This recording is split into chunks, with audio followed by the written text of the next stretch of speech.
ലോക പോലീസായ അമേരിക്കയ്ക്ക് മുന്നിൽ ഇറാൻ വഴങ്ങുമോ?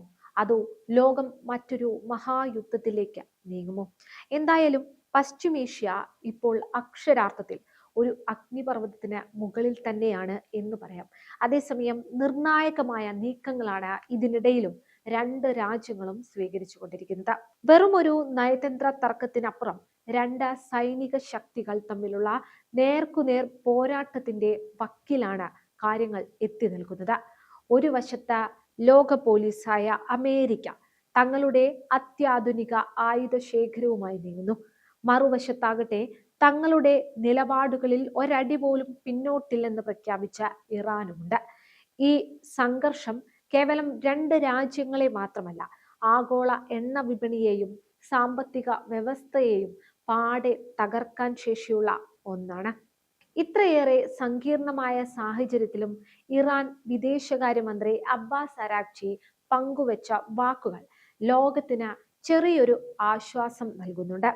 അമേരിക്കയുമായുള്ള ഒരു കരാർ കയ്യെത്തും ദൂരത്താണ് എന്ന അദ്ദേഹത്തിന്റെ പ്രസ്താവന കേവലം ഒരു വാക്കൊന്നുമല്ല, മറിച്ച് ഇറാൻ ചർച്ചകൾക്ക് തയ്യാറാണ് എന്നതിന്റെ വലിയൊരു സൂചനയാണ്. ജനീവയിൽ നടക്കാനിരിക്കുന്ന നിർണായകമായ മൂന്നാം വട്ട ചർച്ചകൾക്ക് മുന്നോടിയായിട്ടാണ് അദ്ദേഹം ഈ നിലപാട് വ്യക്തമാക്കിയത്.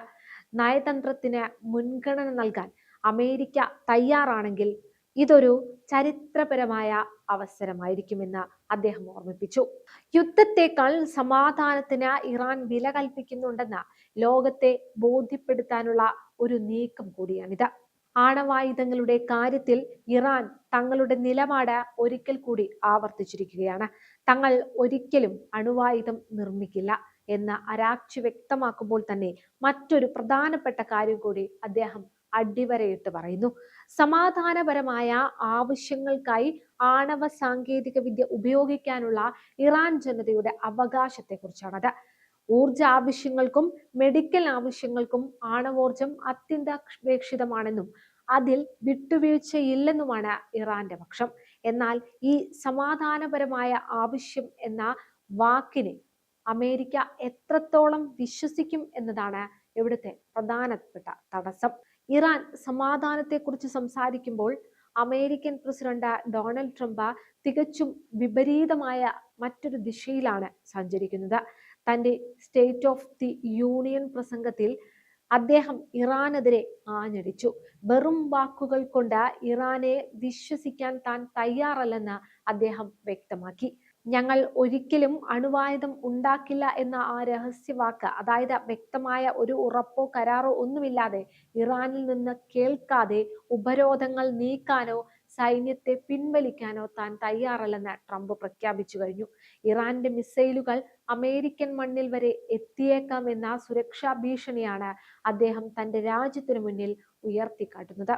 2025 ജൂണിൽ അമേരിക്ക ഇറാന്റെ ആണവ കേന്ദ്രങ്ങൾക്ക് നേരെ നടത്തിയ ആക്രമണം ഇരു രാജ്യങ്ങളും തമ്മിലുള്ള ബന്ധം വഷളാക്കുന്നതിൽ വലിയ പങ്ക് വഹിച്ചിട്ടുണ്ട്. അന്ന് തകർക്കപ്പെട്ട കേന്ദ്രങ്ങൾ ഇറാൻ രഹസ്യമായി പുനർനിർമ്മിക്കുന്നു എന്നാണ് ട്രംപിന്റെ പുതിയ ആരോപണം. ഞങ്ങൾ ഒരിക്കൽ തുടച്ചു നീക്കിയതാണ്, എന്നാൽ അവർ അത് വീണ്ടും പണിയാൻ ശ്രമിക്കുന്നു എന്നാണ് ട്രംപ് കുറ്റപ്പെടുത്തിയത്. ഈ ആരോപണം ശരിയാണെങ്കിൽ വരും ദിവസങ്ങളിൽ കൂടുതൽ ശക്തമായ സൈനിക നടപടികളിലേക്ക് അമേരിക്ക നീങ്ങാനുള്ള ഒരു സാധ്യത നമുക്ക് തള്ളിക്കളയാൻ കഴിയില്ല. ചർച്ചാ മേശകളിൽ വാക്കുകൾ കൈമാറുമ്പോൾ കടലിലും കരയിലും ആയുധങ്ങൾ മുറവിളി കൂട്ടുകയാണ്. ലോകത്തിലെ ഏറ്റവും വലിയ വിമാനവാഹിനി കപ്പലായ USS ജെറാൾഡ് ആർ ഫോർട്ട് നിലവിൽ ഗ്രീസിലെ നാറ്റോ ബേസിലുണ്ട്.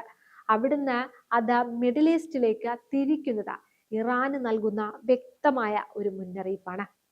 ഇതിനെ പ്രതിരോധിക്കാൻ ഇറാന്റെ റവല്യൂഷണറി ഗാർഡ് തെക്കൻ ഇറാനിൽ വൻ സൈനികാഭ്യാസമാണ് സംഘടിപ്പിച്ചുകൊണ്ടിരിക്കുന്നത്.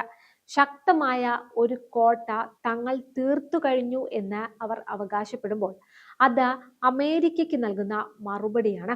ആക്രമിച്ചാൽ ഞങ്ങൾ പ്രതിരോധിക്കുമെന്ന മറുപടി. എന്തായാലും ഈ രണ്ട് വൻ ശക്തികൾ തമ്മിലുള്ള പോരാട്ടത്തിൽ പിടയുന്നത് ഇറാന്റെ സാധാരണക്കാരാണ്. വെടിയുണ്ടകൾ കൊണ്ടുള്ള യുദ്ധത്തിന് മുൻപേ അമേരിക്ക ഒരു സാമ്പത്തിക യുദ്ധം തുടങ്ങിക്കഴിഞ്ഞിരിക്കുന്നു. ഇറാനിൽ ഡോളർ ക്ഷാമം കൃത്രിമമായി സൃഷ്ടിച്ചുകൊണ്ട് അവിടുത്തെ കറൻസിയുടെ മൂല്യം തകർക്കാനും പ്രധാന ബാങ്കുകളുടെ തകർച്ചയ്ക്കും അമേരിക്ക ചരടുവലിച്ചുവെന്നാണ് റിപ്പോർട്ടുകൾ.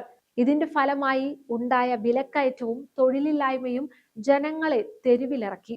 ഡിസംബറിലെ പ്രതിഷേധങ്ങൾക്ക് ശേഷം ഇപ്പോൾ പ്രമുഖ സർവകലാശാലകളിലും പ്രതിഷേധം പുകയുകയാണ്. ഒരു വശത്ത് വിദേശ ഭീഷണി, മറുവശത്ത് ആഭ്യന്തര കലാപം. ഇറാൻ ഭരണകൂടം വലിയൊരു വെല്ലുവിളിയെയാണ് ഇപ്പോൾ നേരിട്ടുകൊണ്ടിരിക്കുന്നത്.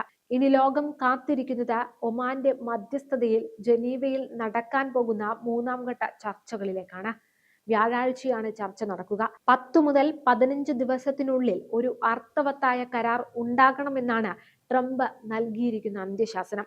ഇത് വെറുമൊരു സമയപരിധിയല്ല, മറിച്ച് അതിനുശേഷം എന്ത് എന്ന ഭീതിപ്പെടുത്തുന്ന ഒരു ചോദ്യം കൂടിയാണ്. ഈ സമയത്തിനുള്ളിൽ ഒരു ഒത്തുതീർപ്പുണ്ടായില്ലെങ്കിൽ പശ്ചിമേഷ്യയിൽ വീണ്ടും വെടിയൊച്ചകൾ മുഴങ്ങും. ഇറാൻ വഴങ്ങുമോ അതോ പോരാടുമോ എന്ന വരും ദിവസങ്ങൾ തീരുമാനിക്കും.